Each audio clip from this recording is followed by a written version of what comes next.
This is the Rebel Call Channel. Welcome to today's show. I apologize if my voice sounds a little different today. I'm suffering from either severe allergies, the flu, or maybe some of that chemtrail pixie dust has gotten into my system. But nonetheless, I will continue to provide content the best that I can. If you haven't heard, there's been a lot of glitches going on in the national radar systems, the weather radar systems going on, not just around North America, but around the Earth. We obviously saw the anomaly out to sea that scientists thankfully told us were just rogue waves. Well, we're seeing the weather system continue to go down, and then people are getting drilled with strange weather phenomenons. So in other words, people were told it was going to be a sunny day. They went to check their hourly, and the weather was down. And of course, they were hit with hail, tornadoes, and other weather that wasn't forecasted ahead of time. And this is something we're probably going to see on a repeated basis so that they could sneak attack people with weather anomalies. That's right. For people out there that aren't paying attention, the climate agenda is so that the government can get away with wiping you out with weaponized weather. It is not a conspiracy. It is a fact. They've been talking about the race for weather control, the control of the weather modification systems, and they have it. And now we can obviously see the behavior of the government is a completely rogue government hell-bent on dividing the citizens.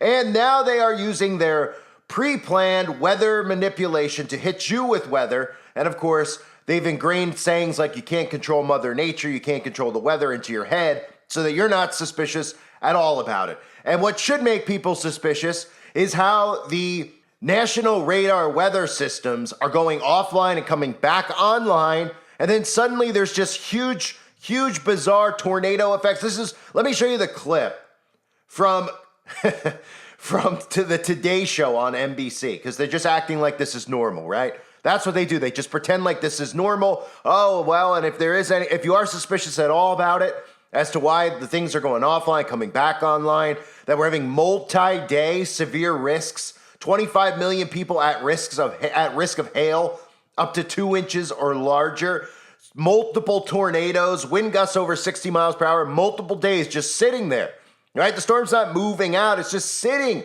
over specific regions, right? But they don't want you to be suspicious of that, because if you are, well, you're not paying attention to the, quote, climate change crisis that's going on, which of course is nothing more than them doing weather manipulation and weather modification. And then, of course, acting like this is normal to have a multi-day severe risk with 25 million people at risk of a storm that's pretty much just sitting over isolated areas. Look.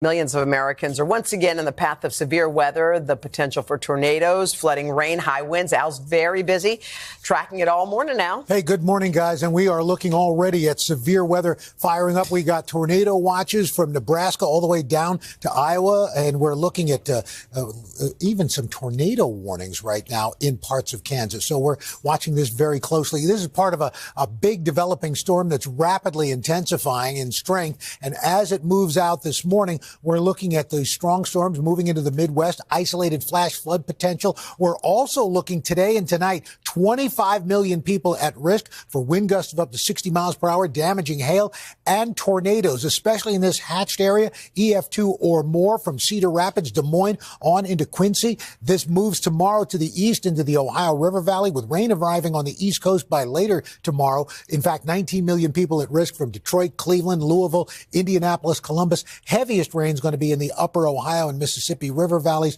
and on up right through the northern plains. Hourly rates 1 to 2 inches per hour. And of course, on top of that, you have them spinning propaganda about why the weather radar systems are down. Well, really the reason is they don't want you to be able to prepare when you just get hit out of nowhere with a tornado. They don't want you to be able to find a bunker somewhere. They don't want you to run to the store and stock up on supplies, which is another reminder that everybody out there hopefully is stocked up on some supplies, because at any point in time, no matter where we are, we can be hit with one of these things. This isn't just something that's going to happen in places that are used to tornadoes, places that are used to hurricanes. They're going to be hitting people all over the place, and they're not going to be suspicious because they're going to go, oh yeah, the climate's warmer and it's causing tornadoes in the mountains now. And you're going to go, wait a minute. I thought tornadoes only formed like not in the mountains, in the opposite of the mountains. Well, it's a new type of tornado. It's a hybrid tornado. Oh, right. And now we're seeing, instead of 2 tornadoes sweeping through the Midwest, we're seeing 45 tornadoes sweeping through the Midwest. But don't be suspicious, because the climate is 2 degrees warmer Celsius. So this is all expected. And what we need to do about it is give up our rights, stay indoors, and then they won't hit us with weather manipulation anymore if we all agree to be prisoners for them. So weather radar systems from the National Weather Service experienced a mass outage on Sunday and on Monday, at least the third such incident in a month. Alerts shared on social media suggested that roughly half of all NWS weather radars experienced a major outage in the early hours Monday morning as major storm systems developed across the plains. Well, maybe Big Brother was worried that people were going to see complete clear sky days, or maybe, if you're looking at the cloud map, don't be suspicious when you see the entire country under clouds, because of course those are chem clouds. But they didn't want anyone to be suspicious as to why suddenly and where suddenly all of these things were picking up and coming out of thin air. So they shut it down for a little while, turned it back on, and made sure that you were unprepared to get wiped out with these clearly weaponized weather events. So listen to this story out of St. Louis. During the night in question, which was Sunday when this began, a major storm system hit close to St. Louis that was big enough for a tornado to form. Due to the radar outage, warning sirens did not go off, and everyone living within the region was put in grave danger. Local meteorologists apparently tracked the system by just studying lightning strikes alone. Some 17 tornadoes touched down during the outage. And again, this is so that you are caught off guard, completely unprepared, and they have a reason not to warn you, right? They have a reason not to sound the tornado alarms. They have, just like in Maui, right? Oopsies, we forgot to sound the alarms and warn you about that fire coming in. Oops, yep, we're sorry, we forgot to warn you about those tornadoes so that you could seek shelter. Our bad. And don't even worry about 17 tornadoes popping up out of nowhere. That's completely normal. Yeah? Is it? Well, of course it's not. So it says, on April 11th, a radar and communications outage hit NWS Wakefield, Virginia, through to Dover, Delaware, as data could not be disseminated during a period when a severe thunderstorm was expected to hit the area. It is unclear why these systems keep going offline, but every time they do, the risk to human life and infrastructure goes up significantly. Knowing the weather forecast is so vital to human activity that one of the first things the Nazis did when they invaded Amsterdam was to remove it from the newspaper. As of now, the National Weather Service has not responded to any inquiries about the outage. So we could see where this is headed, right? I mean, this is what we're up against. We're up against a rogue government, a psychotic government who probably is more angry than ever because the real data of how many people poisoned themselves wasn't living up to the expectations they had. However, part of Agenda 2030, the main component of it, is the climate agenda. So this gives them carte blanche to ramp this up, to ramp up. It's more than just HAARP in Alaska. Okay, we know they have CERN. They have many of these artificial aurora machines, these high-frequency radio pulses in the ionosphere. They can swirl this thing up. A lot of people believe the actual St. Louis arches are a weather-controlling device, and I'm one of those people who thinks so too. I'm sure some of you have heard that theory before. Of course, why would we not believe that theory? And then we see all these tornadoes popping up right next to St. Louis, right next to the arches, but it couldn't be, right? It couldn't be. They just made this huge archway, because somebody was just like, hey, why don't we just build a 623-foot stainless steel archway in the middle of St. Louis, right? And then, of course, all the theories out there about what it's really there for, everybody just dismisses it and laughs it off because it's architecture, right? Just like the Washington Monument, it's architecture. It's 6,666 inches tall, 666 inches wide. But if you think that that's a conspiracy, you're out of your mind, right? Of all places, it sits right outside of Washington, D.C. in the White House, where Satan lurks, right? So these are all just mere coincidences, of course. So we have to keep an eye on this because as we move forward, this is how they're going to get all of us.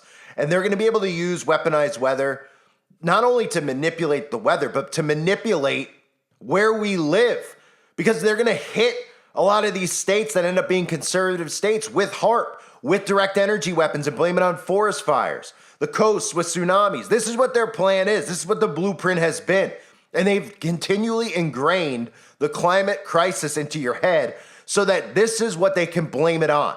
Because if there wasn't a built-in boogeyman and people actually paid attention to government patents and all the things that the government has told us they were trying to do, going back to JFK, talking about, oh, well, we want to figure out how to control the weather. Oh, yeah, how come? Well, it could be a big benefit to us in war. And then time just goes by over and over, years. And you say to yourself, wait a minute, who are we at war with, right? Oh, we're at war with the boogeyman over in these other countries. Oh, wait a minute, it looks like the government's at war with their own citizens. And if you don't comply to what they want, which is to enslave you in a artificial intelligence governed world, well, guess what? They'll lead you to states they want to lead you to, whether it's a state like Missouri and hit you with tornadoes, or Oklahoma, or lead you to Florida and drill you with hurricanes. And nobody will think differently of it. It's the perfect weapon for them to use because it's a silent weapon. It's something that nobody will be able to wrap their head around. And nobody will think that people could be this wicked anyway. That's why it's so hard for people to grasp, hey, the government has weaponized weather capabilities during Vietnam War, Operation Popeye. They created monsoons, etc. And people just automatically, their brain just shuts off. They won't go, really? Tell me more. They don't want to know about HARP. They don't want to know about the arches. They don't want to know about CERN. None of it, because it's too hard for them to grasp. So we can expect in the future more of these, the radars to go offline. And of course, again, how is the entire national radar going offline, right? Does anybody know how that's happening? And is anyone concerned? Is anyone concerned when a giant blob appears on a radar out in the middle of the ocean and people get suspicious about it and they go, hey, it's a data error. Oh, it's a data error. Just like during crimes that are committed when the CCTV cameras conveniently are off. We don't know why they're off. Oh, you don't know why they're off. Oh, okay. You don't have to be held accountable then, right? Oh, we'll talk about the bridge implosions. Oh, right. Well, how did that happen? How did the power on the ship go off? And then, oh, we don't know, maybe it was Russia. Oh, maybe it was Russia. Right. And then, of course, the weather system is down and then, boom, tornadoes pop up. No sirens go off. Nobody is alerted of this. And then you look over at Maui and you say, hey, wait a minute. Didn't they just have like a huge fire? And they didn't alert anybody there. There's a lot of missing kids and other things over there that they haven't, told us about, that they've just dismissed and dropped and won't bring attention to it anymore. Anybody suspicious yet? If you're not paying attention, or you're just telling yourself that nothing's going on. But everybody can feel it and everybody can see it. Those of us with eyes to see and ears to hear. I thank everybody for being here. Hope you're all doing well. God bless you as always, and your families.